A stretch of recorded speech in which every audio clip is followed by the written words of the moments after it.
Telugu Desam party ఆవిర్భవించిన నాటి నుంచి తెలుగుదేశం పార్టీ కోసం అహర్నిశలు కృషి చేసినటువంటి వ్యక్తి ఎవరైనా ఉన్నారంటే తెలుగుదేశం పార్టీ సీనియర్ నాయకులైనటువంటి గోరెంట్ల బుచ్చి చౌదరి గారు ముందు వరుసలో ఉంటారు. ప్రస్తుతం మనతో గోరెంట్ల బుచ్చి చౌదరి గారు ఉన్నారు. అసలు కడప వేదికగా జరుగుతున్నటువంటి ఈ మహానాడు కార్యక్రమంలో ఎటువంటి ఏర్పాట్లు ఉన్నాయి, ఎటువంటి తీర్మానాలు చేయబోతుంది పార్టీ అనేది పూర్తిగా మనం తెలుసుకునేటువంటి ప్రయత్నం అయితే చేద్దాం. సార్ ఎలా ఉన్నారు సార్? బాగున్నామండి. ఇది రాయలసీమకు రావడం చాలా సంతోషించదగ్గ. ఎందుకంటే అన్నగారిని అభిమానించి ఒక నటుడిగా ఆయన్ని దీవించి ఆయన్ని నెత్తిన పెట్టుకుని పూజించిన వాళ్ళు రాయలసీమ వాసులు. ఆంధ్ర తెలంగాణ అక్కడ ఉన్నా కూడా భారీగా ఆయన అభిమానించిన వాళ్ళు. తెలుగుదేశం పార్టీ ప్రారంభించినప్పుడు పూర్తి మద్దతు ఇచ్చి పూర్తి విజయాన్ని చేకూర్చిన వాళ్ళు కూడా రాయలసీమ వాసులు. అందువల్ల ఎలాంటి ప్రాంతంలో దాన్ని రుణం తీర్చుకోవడం కోసమే తెలుగు గంగ పెట్టారు రామారావు గారు. నేను ప్లానింగ్ బోర్డులో ఉన్నప్పుడు నన్ను పరిశీలన కూడా అప్పచెప్పారు. నన్ను ప్లానింగ్ బోర్డు ఉపాధ్యక్షుడు ఉన్నప్పుడు ఈ ప్రాంతపు పనులు పరిశీలన కూడా నన్ను పంపించారు. కొన్ని ప్లానింగ్లో గాలేరు నగర అంద్రినివా ప్లానింగ్ అప్పుడు కూడా నన్ను పంపించారు వారితో పాటు. అందువల్ల మమ్మకం అయ్యాం. వెనుకబడ్డ ప్రాంతం అన్నీ ఉండి కూడా నీరు లేక ఇబ్బంది పడే ప్రాంతానికి అభివృద్ధి చేయడం కోసం రామారావు గారు చేసిన కృషిని మర్చిపోలేం. అలాంటి ప్రాంతంలో ఈ మహానాడు జరుగుతోంది. ఈ మహానాడులో ఒకటి నిర్మాణాత్మకంగా గతంలో కొన్ని లోటుపాట్లు జరిగి మనం దెబ్బతిన్నాం. దానివల్ల రాష్ట్రం నష్టపోయింది. తెలుగుదేశం పార్టీ ఓడినందువల్ల పార్టీ కంటే నాయకుల కంటే రాష్ట్రం నష్టపోయింది, జాతి నష్టపోయింది.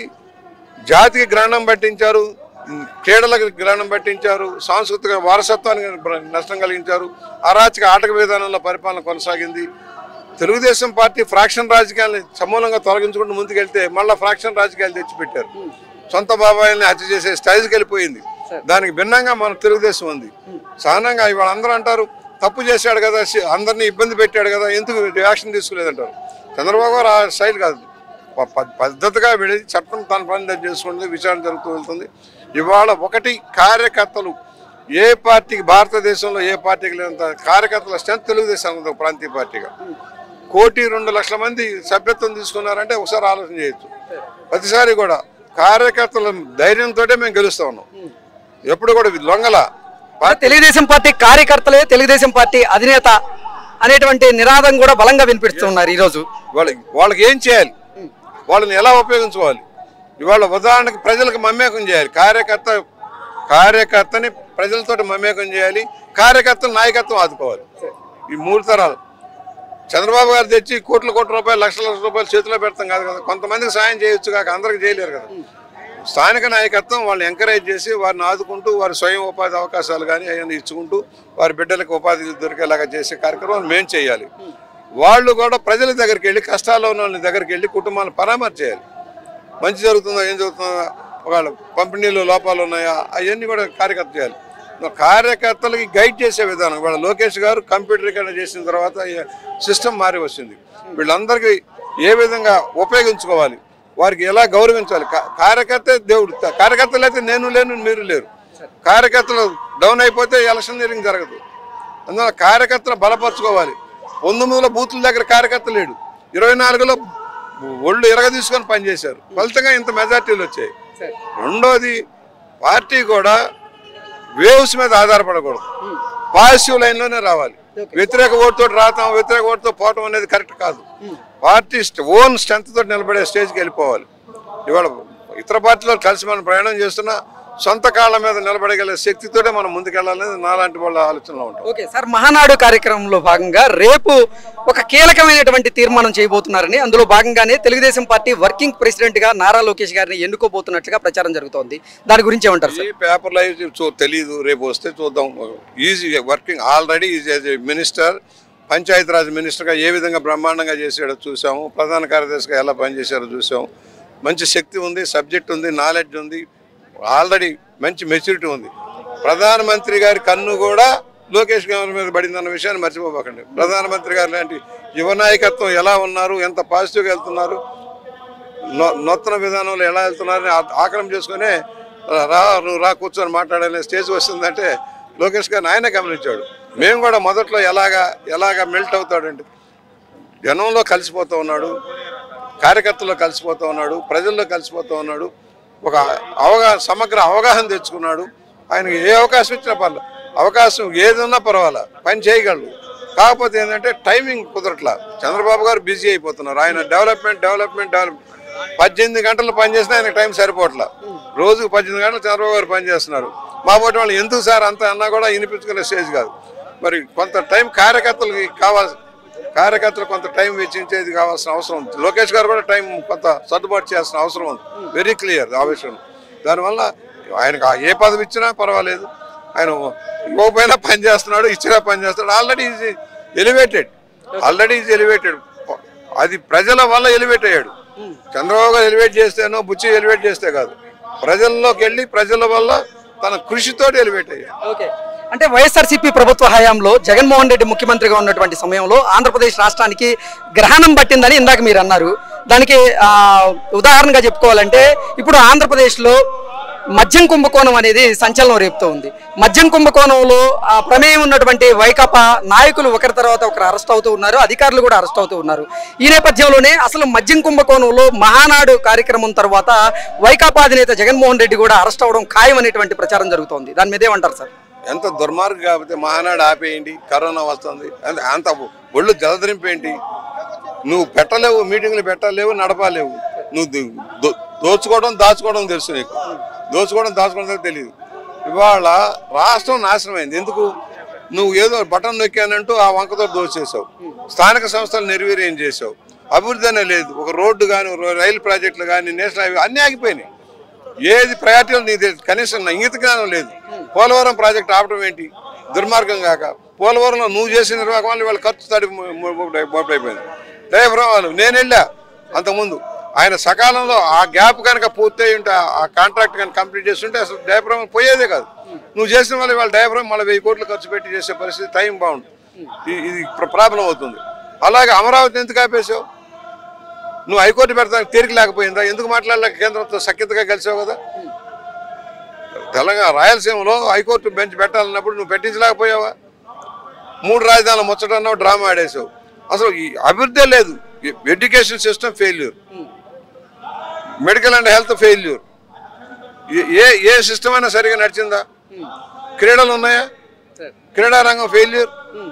ఆర్ధవాంధ్ర పేరుతో దోచుకున్నారంటూ మీరే చెప్తున్నారు. ఇసుక మాఫియా అని చెప్తున్నారు, మద్యం మాఫియా అని చెప్తున్నారు. ఏ మాఫియా లేదు. కేంద్రం ఇచ్చే గ్రాంట్లన్నీ పక్కదారి పట్టించావు. పంచాయతీరాజ్ నిధులన్నీ పట్టుకుపోయావు. పంచాయతీలకు రోడ్డు వేసావు, ఒక కాలువ కట్టావు.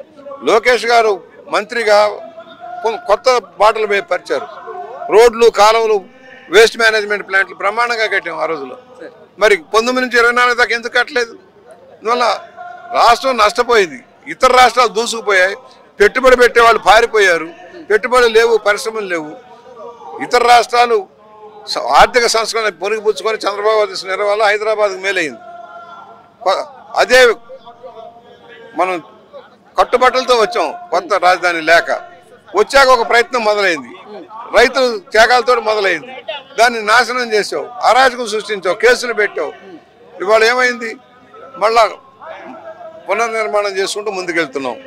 అంటే ఇప్పుడు ప్రస్తుతం ఆంధ్రప్రదేశ్లో కూటమి ప్రభుత్వం విఫలమైందని, కక్ష సాధింపు చర్యలకు పాల్పడుతుంది అన్నట్లుగా జగన్మోహన్ రెడ్డి వాపోతూ ఉన్నారు. దానికి తోడేంటంటే అసలు ఇప్పుడు కూటమి ప్రభుత్వం పొగాకు రైతులకి అన్యాయం జరిగేలా చేస్తూ ఉంది అంటూ, నేను రైతు బాట పడతాను అంటూ ఆయన ఒక కార్యక్రమాన్ని తీసుకురావడం జరిగింది. మళ్ళీ దాన్ని రద్దు చేయడం జరిగింది. ఏంటి అసలు జగన్మోహన్ రెడ్డి వెన్నులో వణుకు మొదలైందా? అందుకే ఇటువంటి నిర్ణయాలు తీసుకుంటున్నారా అంటే ఏం చెప్తారు సార్? ఆయన రోజు 20 సార్లు బాత్రూమ్కి వెళ్తున్నాడు. నాకున్న ఇన్ఫర్మేషన్ రోజు 20 సార్లు బాత్రూమ్ కదా భయపడిపోయి వణుకుపోయి పుచ్చబడిపోతున్నాయి. నువ్వు చేసిన తప్పులన్నీ కూడా బయటకు వస్తున్నాయి. ఇవాళ వేరే వాడి దొంగని పారిపోయినట్టుగా ప్రయత్నం చేస్తూ ఉన్నాడు. నువ్వు చేసిన అరాచకానికి ఒక్కొక్కరు బలవుతున్నారు. ఆ రోజున మీ తండ్రి అడ్డు పెట్టుకొని చేసిన నిర్వాహకం వల్ల సీనియర్ ఆఫీసులు అంతా జైలు పాలైపోయారు. పెద్ద పెద్ద ఇండస్ట్రీలు అంతా మూలపడ్డాయి. మీరు సత్యం కంప్యూటర్స్ నీ మాట పట్టిన నాశనం అయిపోయారు. కృష్ణపట్నం లాంటి పోర్టుల దగ్గర కూడా దెబ్బతినిపోయారు. ఇవాళ నువ్వు చేసే నిర్వాహకం వల్ల తప్పులన్నీ బయటకు వస్తున్నాయి. ఎవరైతే నోరు బారేసుకొని అడ్డగోలుగా బిహేవ్ చేసి, ఇప్పుడు నేను ఎవరిని మాట్లాడను, నన్ను అనేక సార్లు అవసరం చేశారు. అయ్యా రైతులకు ధాన్యం ధర గిట్టుబాటు ధర ఇవ్వండి, వాళ్ళ ధాన్యం డబ్బు ఇవ్వండి అని అడగడానికి వెళ్తే కేసు పెట్టారు. నేను ఎప్పుడు ఏ పోలీస్ స్టేషన్కి వెళ్ళను అసలు. మామూలుగా రైతుల తరను ఎండబెట్టుకొని రైతులకి పోలీస్ స్టేషన్ ఎంఆర్ఓ గారికి రిప్రజెంటేషన్ ఇవ్వడం నేరం అట, విధులకు ఆటంకం కలిగించడం అంట. ఇలాంటి దరిద్రం అంతా జరిగింది. ఇవాళ రైతులకి కొన్న రోజునే డబ్బు ఇచ్చేస్తున్నారు చంద్రబాబు గారు. నష్టం జరిగిన వెంటనే నష్టపరిహారం ఇస్తున్నాం. సార్, ఇప్పుడు 4వసారి ముఖ్యమంత్రిగా చంద్రబాబు గారు ప్రమాణ స్వీకారం చేసిన తర్వాత ఆంధ్రప్రదేశ్ రాష్ట్రానికి అయితే ఆంధ్రప్రదేశ్ రాష్ట్రం అభివృద్ధి బాటలో దూసుకువెళ్తూ ఉంది. ఎన్నో కార్పొరేట్ కంపెనీలు కూడా ఇప్పుడు ఆంధ్రప్రదేశ్లో పెట్టుబడులు పెట్టేందుకు సిద్ధమవుతూ ఉన్నాయి. కాకపోతే కొన్ని కార్పొరేట్ కంపెనీలు మాత్రం అమ్మో జగన్మోహన్ రెడ్డి మళ్ళీ అధికారంలోకి వస్తే మాకు ఇబ్బంది అవుతుందేమో అనేటువంటి ఉద్దేశంతో జగన్మోహన్ రెడ్డికి భయపడి ఇప్పుడు పెట్టుబడులు పెట్టేందుకు వెనకాడుతున్నారనేటువంటి ప్రచారం జరుగుతుంది. దాని మీదే ఉంటారు సార్. ఇది జగన్మోహన్ రెడ్డి అనుకో చేస్తున్న దుష్ప్రచారం. వచ్చే ప్రశ్నే లేదు. చచ్చి గీ పెట్టిన ఈ జన్మలో జగన్మోహన్ రెడ్డి మళ్ళా ఎమ్మెల్యే మంత్రి కాలేడు. రాసుకొని పెట్టుకోండి. ఈ రాష్ట్రానికి పెట్టిన గ్రహణం వదిలిపోయింది. శని పీడ విరగడైపోయింది. బయటకు వచ్చే పరిస్థితి లేదు. ప్రజలు కూడా తెలుసుకున్నారు ఏం జరిగిందో, ఎంత నష్టపోయారు. కావాల్సింది ఉపాధి. ఇవాళ ఒక్కొక్క సర్దుబాటు చేస్తున్నాం. లక్షల కోట్ల అప్పు తీసిపోయాడు. పాత బిల్లులు పెండింగ్ కొనిపోయినాయి. కేంద్ర ప్రభుత్వ పథకాలు నీరు గారిపోయినాయి. అన్నింటినీ ఒక గాట కడుతూ వస్తున్నాం. ఒక్కోటి టైం పడుతుంది. నువ్వు చేసిన ఎన్నెన్నో వాగ్దానాలు ఎన్ని అమలు చేసావు? ముందు ఉద్యోగాలకు బలిపెట్టావు, ఉపాధ్యాయులను బలిపెట్టావు, నిరుద్యోగులను బలిపెట్టావు. ఒక ఉద్యోగం కల్పించావా?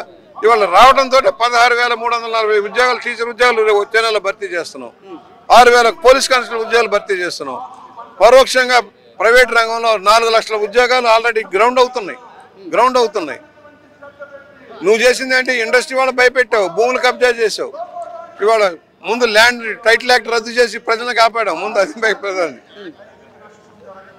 ల్యాండ్ టైటిల్ యాక్ట్ రద్దు చేయడమే పెద్ద గొప్ప ఇష్యూ. ఇవాళ ల్యాండ్ గ్రాబింగ్ కూడా వస్తుంది. ఈ దొంగలంతా బయటకు వస్తారు రేపు పొద్దున. ఏంటి సార్, మహానాడు తర్వాత జగన్మోహన్ రెడ్డి అరెస్ట్ అవ్వడం ఖాయం అంటే ఏం చెప్తారు? చట్టం తన పని చేసుకుంటుంది. నేరస్తుడు తప్పించుకు పారిపోలేడు. న్యాయం జరగడం ఆలస్యం కావచ్చు. మామూలు మన న్యాయ వ్యవస్థ, భారతదేశ న్యాయ వ్యవస్థ ఆలస్యం అవుతుంది. బెయిల్ తీసుకోవడం, వాయిదాలు కోరడం ఇవన్నీ సహజం.